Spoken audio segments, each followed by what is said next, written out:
O que você busca na sua caminhada cristã? Vamos lá. Onde você almeja chegar? Me preocupa o silêncio. Oi? Salvação. O Murilo falou no novo céu.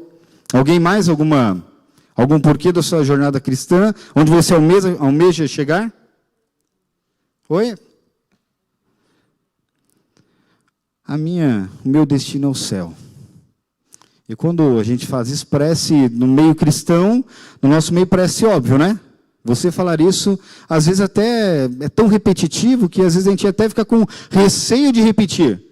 Não, é um clichê, isso é muito normal. Mas muitas vezes eu me pego na minha vida, pessoal, realmente questionando, será que o meu objetivo está sendo realmente o céu, o meu destino é o céu realmente? Quando a gente fala em destino, né, eu tive a oportunidade de, logo que cheguei em São Paulo, depois de 3 anos, aliás, eu ensaiei muito ir para o Rio Grande do Sul de carro. Alguém já viajou longe assim de carro? Foi uma distância considerável? Aqui o pastor Tim, lá o irmão também, ali alguns. Eu andei, para ser mais exatos, 1.260 quilômetros, até chegar no meu pai. E vocês não sabem quão ansioso eu fiquei para fazer essa viagem. Me preparei, uma viagem longa assim, a gente não decide de um dia para a noite, né? A menos que é uma questão de saúde ali, enfim, né? Mas você consegue hoje sair de onde você está e dizer assim, olha, você tem que ir para o Maranhão, na Igreja Adventista do Maranhão, Central de Maranhão. Você consegue hoje, sem um celular na mão, ou sem um dispositivo eletrônico, chegar até a Igreja Adventista lá do Maranhão? Você conseguiria? Eu não conseguiria. Hoje em dia, inventaram, né, criaram alguns aplicativos, né, não é propaganda, mas hoje, sem o Waze, muitas vezes, eu não consigo muitas vezes, quando eu estava em São José, até para vir para o colégio de Jacareí, a primeira vez que eu tive que vir para cá, eu tive que colocar no Waze, para me dar o direcionamento, colocar a direção, o caminho, teoricamente o melhor caminho, embora o Waze às vezes te coloque numa enrascada, né? Embora ele te coloque algumas enrascadas.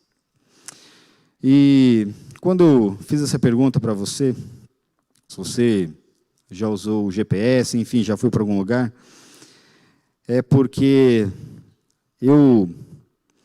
você já fez uma pergunta para você se você tem sido bênção ou maldição? Eu sei que é forte um pouquinho essa pergunta, né? Mexe conosco. Quando você acorda pela manhã, você dobra seus joelhos, você busca a Deus em primeiro lugar, pedindo a direção do dia, das suas atividades. Você ora a Deus perguntando, Senhor, pedindo, Senhor, que eu seja bênção na vida das pessoas. Eu oro todas as manhãs pedindo isso. Porque é fácil? Oi? Não é fácil. Nossa natureza é pecaminosa. Então, se nós não estivermos ligados a Cristo, não é fácil sermos bênção.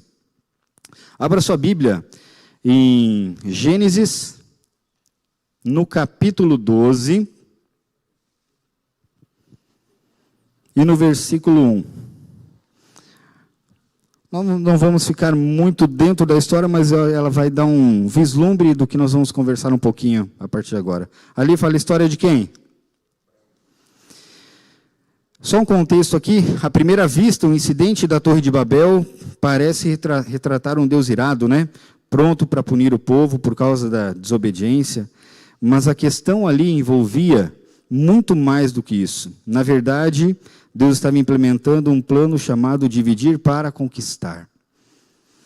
E quando Deus ali divide, em Gênesis 12, ele escolheu um desses grupos e fez aliança com os membros. E ali no versículo 1, nós lemos o seguinte: Ora, disse o Senhor a Abraão, sai da tua terra, da tua parentela e da terra de teu pai, e vai para a terra que te mostrarei. De ti farei uma grande e te abençoarei,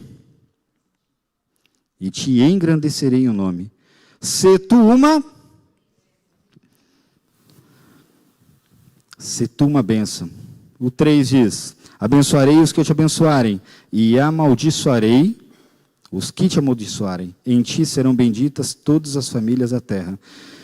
Essa promessa que Deus fez a Abraão, se cumpriu ou não? Oi? Sim ou não? Sim. Abraão questionou a Deus ali naquele momento? Ele ficou na dúvida e titubeou quando Deus fez a promessa para ele? Não. E a história de Abraão você conhece. Eu queria contar duas histórias aqui para vocês antes de entrarmos nesse tema ainda, né? Sobre bênção e maldição. Hoje, quantos aqui já tiveram a oportunidade, nasceram no berço cristão? Nasceram, são de berço, tiveram a oportunidade, essa bênção. Quantos não tiveram? Conheceram a verdade no caminho, na sua trajetória. Estar sentado aqui, nessa igreja, nesse exato momento. Olha o que eu vou dizer para você, e para mim inclusive. Primeiro para mim. Não me garante estar no céu. Não me garante estar no meu destino que eu tanto quero. Eu quero contar duas histórias, elas são...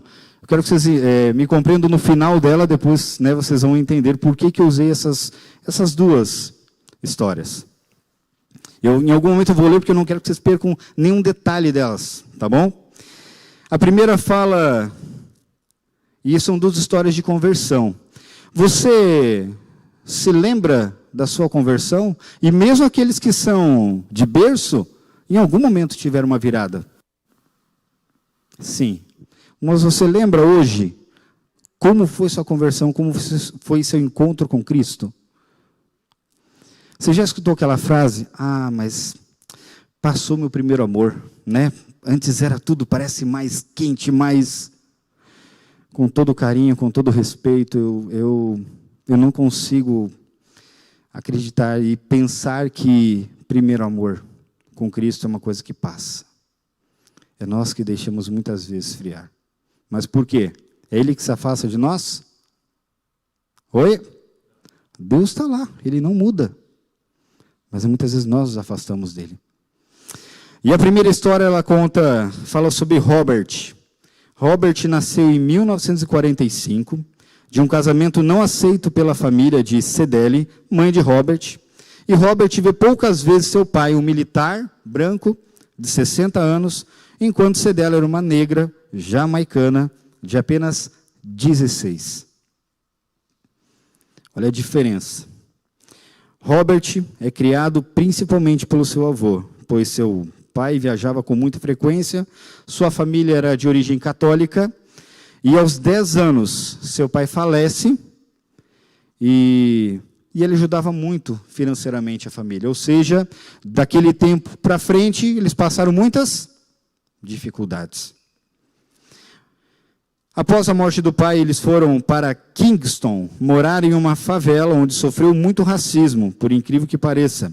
Entre os negros, por ser mulato, isso fez desenvolver um ponto de vista crítico sobre os problemas sociais. E aos 14 anos, abandonou os estudos. Robert, juntamente com um filho do padrasto e mais um amigo, gostavam de se juntar para tocar, cantar, compor músicas. Ele tinha um dom. E em 1963, Robert forma com os mesmos amigos a banda Wailing Wailers. Entre idas e vindas da banda, Robert começou a se aprofundar na cultura Rastafari. E em 1967, reuniu novamente a banda com o nome The Wailers. Talvez alguém aqui já tenha captado quem é essa pessoa. Em 1971, então ele assinou com a gravadora Island Records. 4 anos depois ele ganha fama no... E agora, quando eu disser a música que ele cantou, muitos aqui vão matar a charada. No Woman, No Cry. Você já lembra quem canta? Alguém aqui? Então. E em 1976, o músico, sua esposa e seu empresário foram surpreendidos em sua própria casa. O tiroteio teria motivações políticas. E em julho de 77, Robert descobriu uma ferida no dedão do pé. direito que não cicatrizava e que acabou resultando na queda da unha.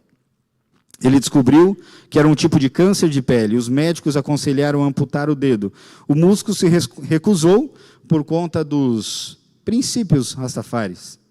E alguns anos antes de morrer, em 1977, teria se convertido ao cristianismo e decidiu cuidar do corpo, mas, nessa altura, o câncer já havia se espalhado no cérebro, pulmões e estômago. Fruto de algumas escolhas que, durante a vida, ele fez. O batismo de Robert aconteceu em 4 de novembro de 1980, na igreja etíope de Nova York, e estavam presentes Rita, sua esposa, e seus filhos. Alguém descobriu quem é o nome Robert? Ainda não? Oi? Isso mesmo. Bob Marley faleceu 11 de maio de 81. Poucos conheceram a história de conversão dele e a luta espiritual que ele sofreu, por anos até se decidir por Cristo, mas pela graça de Deus. E no céu nós saberemos ou não.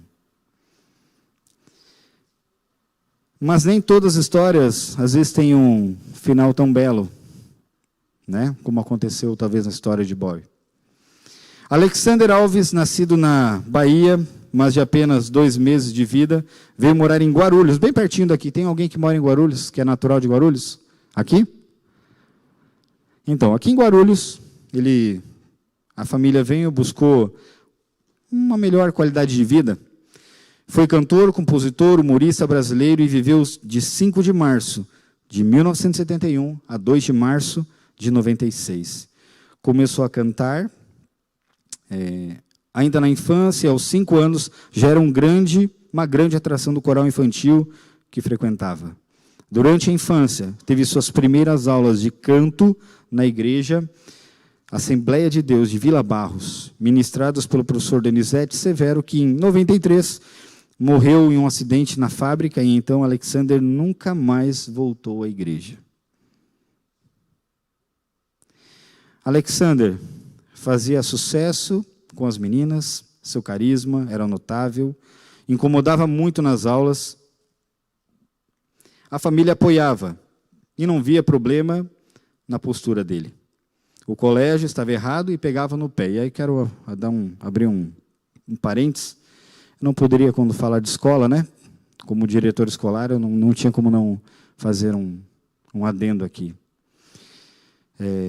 A importância da escola para os nossos filhos. Eu sei que não é fácil. Eu sei que fazer algumas escolhas, abrir mão de algumas, para que seu filho esteja numa educação que ela não é perfeita, mas ela prepara o seu filho para o céu. E fica aqui já o meu pedido e o meu apelo para você. Se você tem o seu filho e ele não está na educação adventista, me procure. Tá bom? Me procure. Não perca essa oportunidade. Tá bom? E, na sequência, ele fundou uma banda. E agora, quando eu falar banda... Aliás, alguém já descobriu quem é o Alexander? Oi? Ele fundou a banda Utopia, mas só em 1995 a banda Utopia vira a banda... O Alexander Edinho, e você já conhece toda a história, toda a reverência que tinha. Quando nós vemos essas 2 histórias, você pode... E agora eu não vou entrar no mérito, fazer julgamento quem é ou não, quem vai ser salvo ou não. Mas quando você pega essas 2 histórias, a de Robert, que não tinha o início da sua vida, dessa trajetória, não tinha nenhuma influência cristã.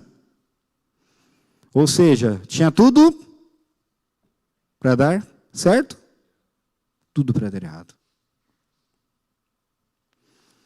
Jadinho, Alexander, cantava na igreja, estava lá, e tinha tudo para dar certo. Com todo o talento, entre aspas, que ele tinha, canalizado para a forma correta, para o fim correto, né, para a glória de Deus, as bênçãos acontecem. Por que eu estou contando essas 2 histórias? São paralelos que Eu fiquei me questionando muitas vezes, como é que é minha vida cristã? Como é que é o início dela? Aonde que eu me encaixaria nessas duas? E como é o final? O final nós vamos escrever, estamos escrevendo. Sua vida é bênção ou maldição? O que eu quero ser? E volto a dizer, nós não estamos aqui para julgar, apontar o dedo para ninguém. Deus veio, mandou seu filho, morrer por quem? Oi? Mandou morrer só pelos membros da Igreja Adventista do Sétimo Dia? Sim ou não? Ou foi só para a Assembleia? Nossos irmãos? Não.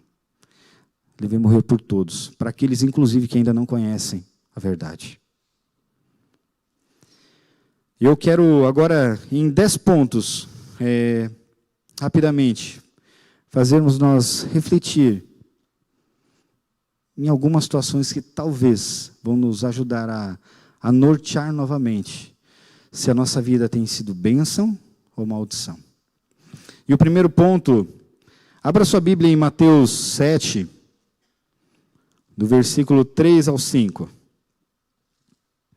O que Deus diz lá?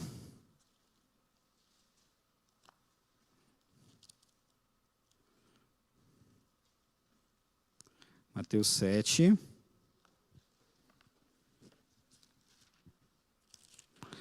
de 3 a 5. Alguém gostaria de ler? Pode, por favor.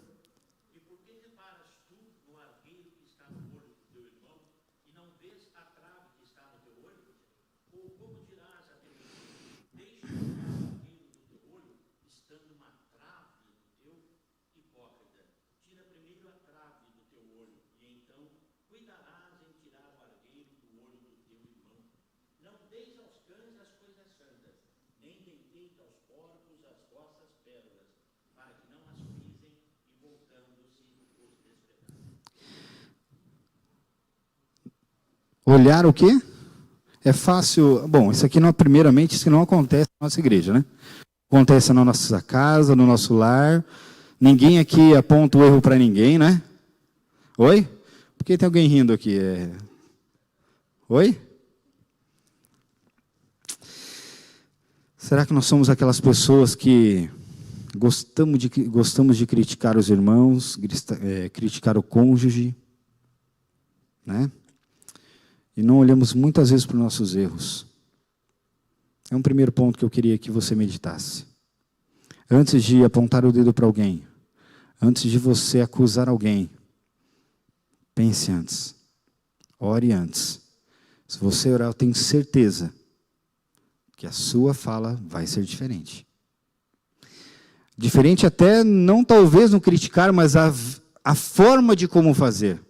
Porque às vezes vem na boca, né? Logo ali você fala sem medir esforço. Não sai, o problema é dela o que ela escutar. Eu vou só passar a informação, depois aí...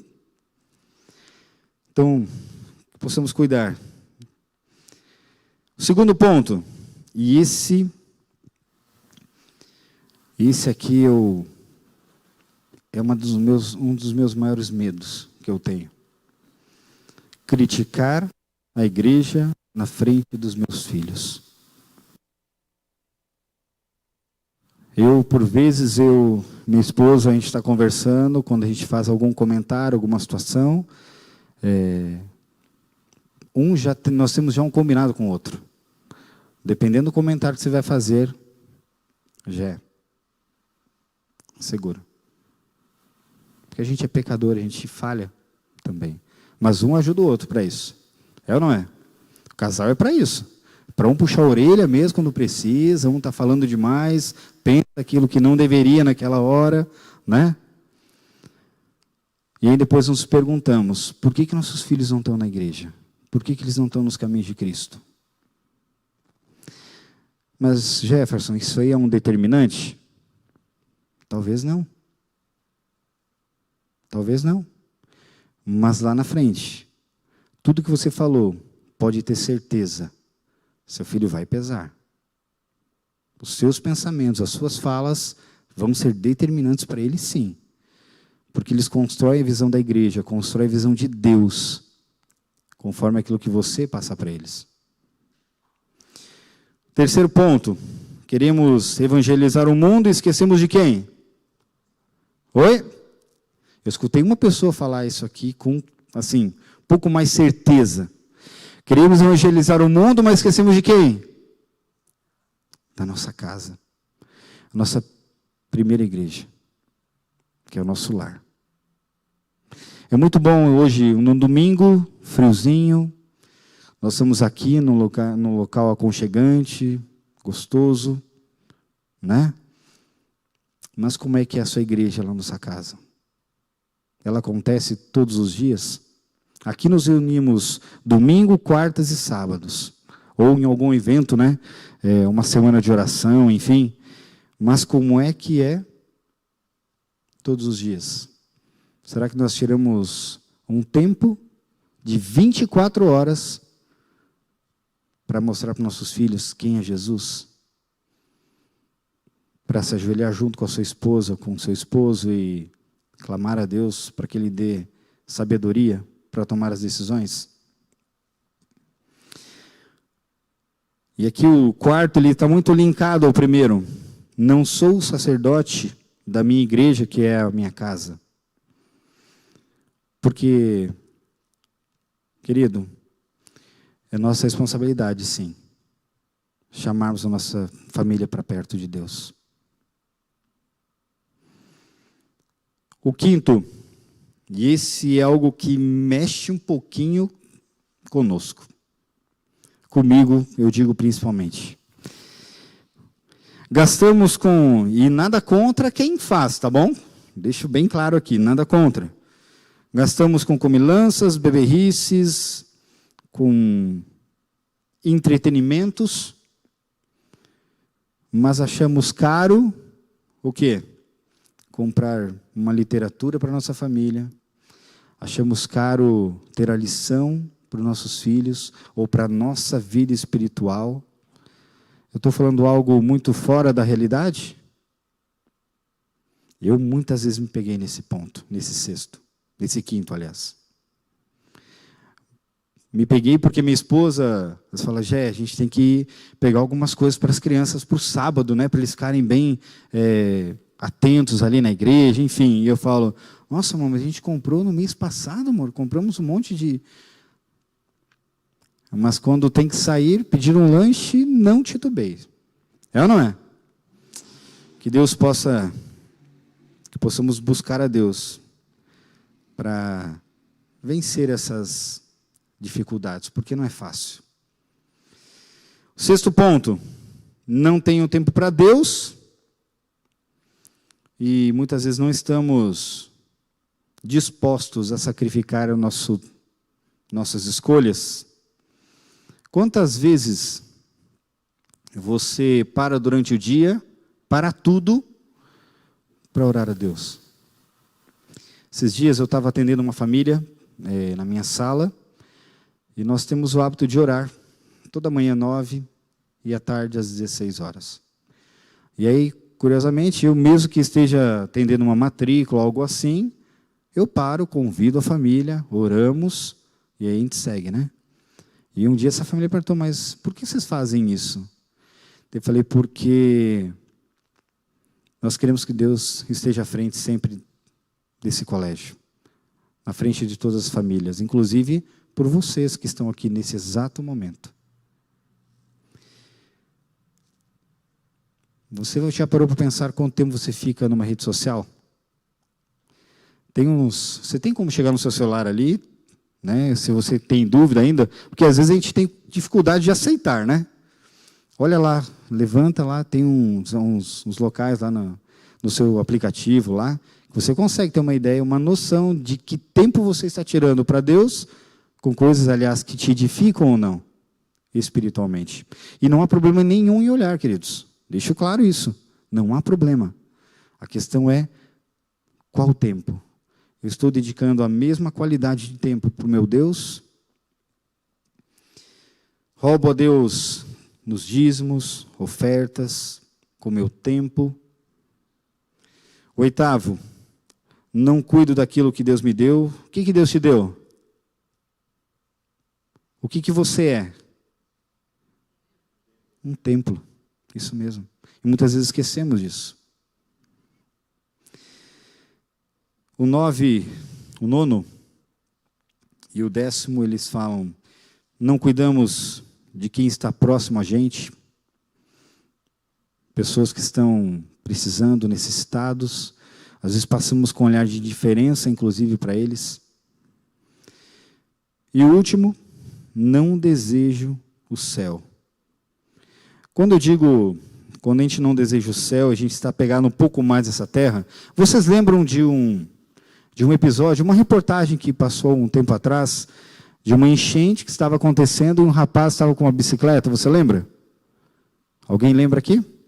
Ele estava segurando a sua bicicleta, ou uma moto, não me recordo qual que era o bem dele ali, e ele estava ali segurando, e as pessoas, né, gravando, gritando: solta a bicicleta, ou enfim, solta a moto lá, né? Solta, solta! O que aconteceu? Você lembra? Ele soltou?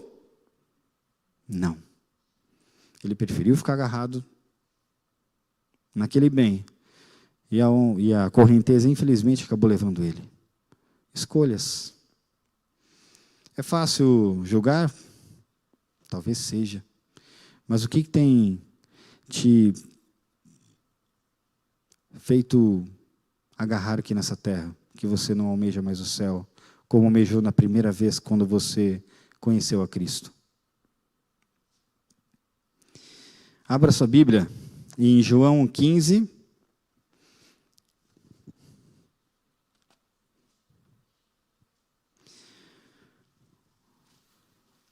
Tudo que nós conversamos até agora são situações que nos fazem refletir daquilo que nós precisamos fazer ou que tem muitas vezes nos afastado de Deus. E no verso 15, no capítulo 15 de João, dos versículos 1 a 7, aqui está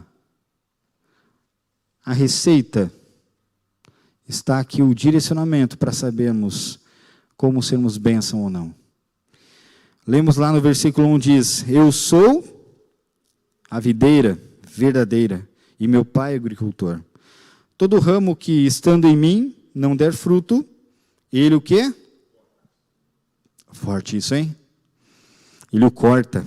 E todo que dá fruto limpa para que produza mais fruto ainda. Você, para aqui no 2, quantos aqui já trabalharam numa agricultura aí, trabalharam ou já podaram algo? Quem que já teve a oportunidade de podar algo? Dá certo? Oi? Na maioria das vezes dá o quê? Oi? Porque às vezes não foi podado certo. Sim ou não? Mas a poda é necessária para que o fruto aconteça? Eu morei por 4 anos em Caxias do Sul, lá no Rio Grande do Sul. E lá é uma terra que é muito natural, tem muitos produtores de uva. Tem parreirais assim a perder de vista. E eu, um dia conversando com ele: olha, mas não dá muito trabalho. Dá. Quem está subindo a serra e sente aquele cheirinho de uva, não sabe o trabalho que dá para cuidar disso. Podar no lugar certo, no tempo certo, para que a fruta possa ser gostosa. Verso 3 ali do capítulo 15 diz: vós já estáis limpos pela palavra que vos tenho falado. Permanecei em mim, e eu permanecerei em vós. Como não pode o ramo produzir fruto de si mesmo, se não permanecer na videira, assim, nem vós o podeis dar, se não permanecerdes em mim. O verso 5 é o mais conhecido de todos, né? Eu sou a videira, vós os ramos. Quem permanece em mim e eu nele, esse dá muito fruto. Não é pouco, né? Muito fruto. Porque sem mim nada podeis fazer. Se alguém não permanecer em mim, será lançado fora, à semelhança do ramo, e secará. O apanham, lançam no fogo e o queimam. Se permanecerdes em mim, e as minhas palavras permanecerem em vós, pedireis o que quiserdes, e vos será?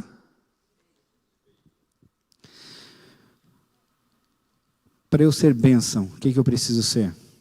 O que eu preciso na minha vida? Você já sabe o que precisa? Nós acabamos de ler. Será que realmente nós estamos ligados à videira? E nós podemos ser bênçãos através dos nossos dons. E você pode até se perguntar assim, mas Jefferson, que dons? Eu não tenho nenhum dom. Você sabe a diferença entre dom e talento? Sabe a diferença?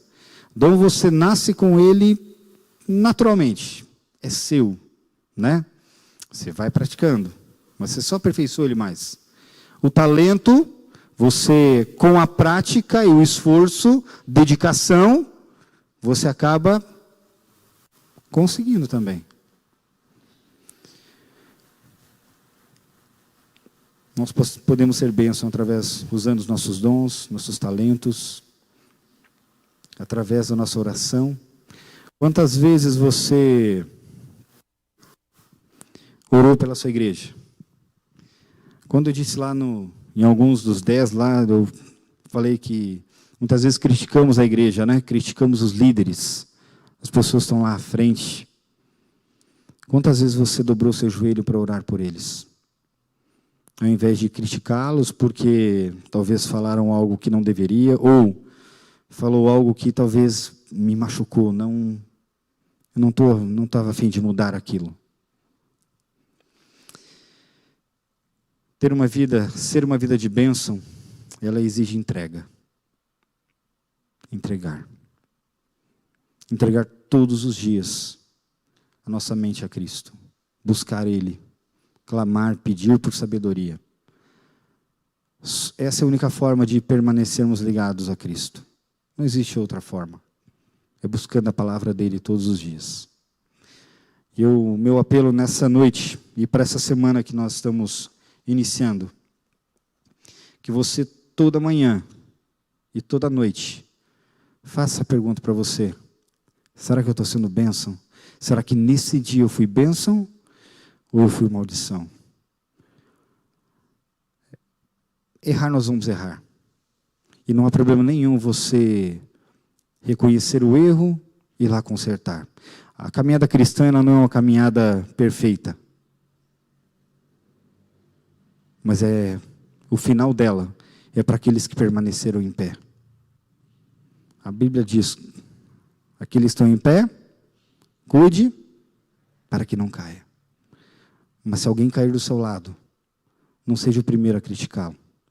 Não seja o primeiro a apontar o dedo. Estenda a mão. Jesus espera isso de nós. Que a sua vida realmente possa ser uma vida de entrega a Deus. Eu quero convidar durante esse hino que você reflita nisso. Que você possa realmente se entregar a Deus todas as manhãs, todos os dias. Para que a sua família veja primeiro. Para que a sua vida esteja de acordo com aquilo que Deus quer que você seja.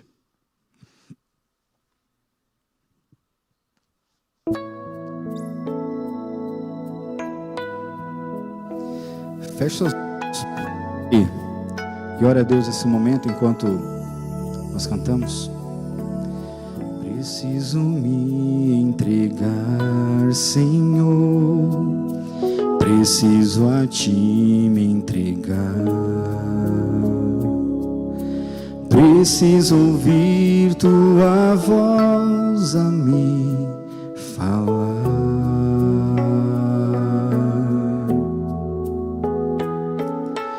Não tenho nada a Te oferecer, somente um coração impuro e pecador. Mas aqui estou, me aceita, Senhor.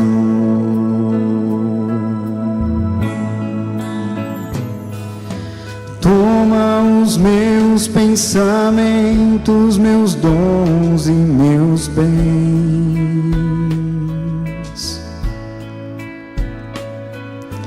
Toma o meu coração e tudo que ele tem.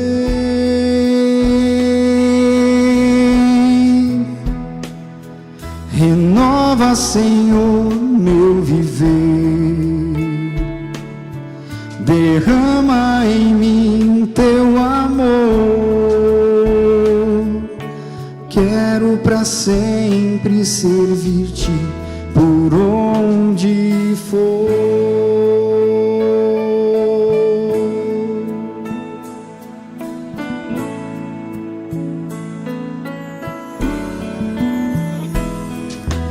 Preciso me entregar, Senhor, preciso a ti me entregar. Preciso ouvir tua voz a mim falar.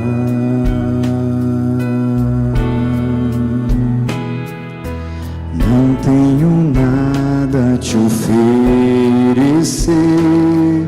somente um coração impuro e pecador. Mas aqui estou, me aceita, Senhor.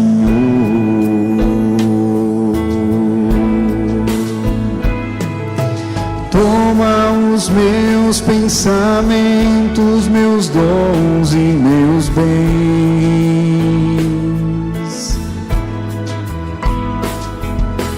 Toma o meu coração e tudo que ele tem.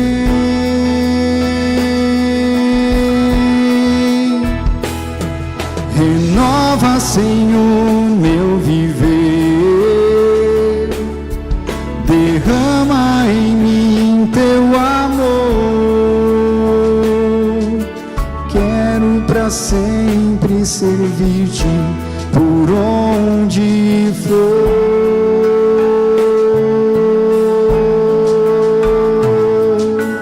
Quero para sempre servir-te por onde for.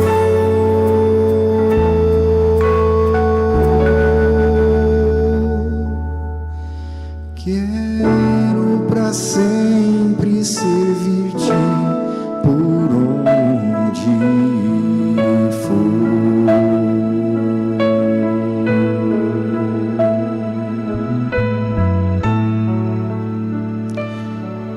Vamos orar?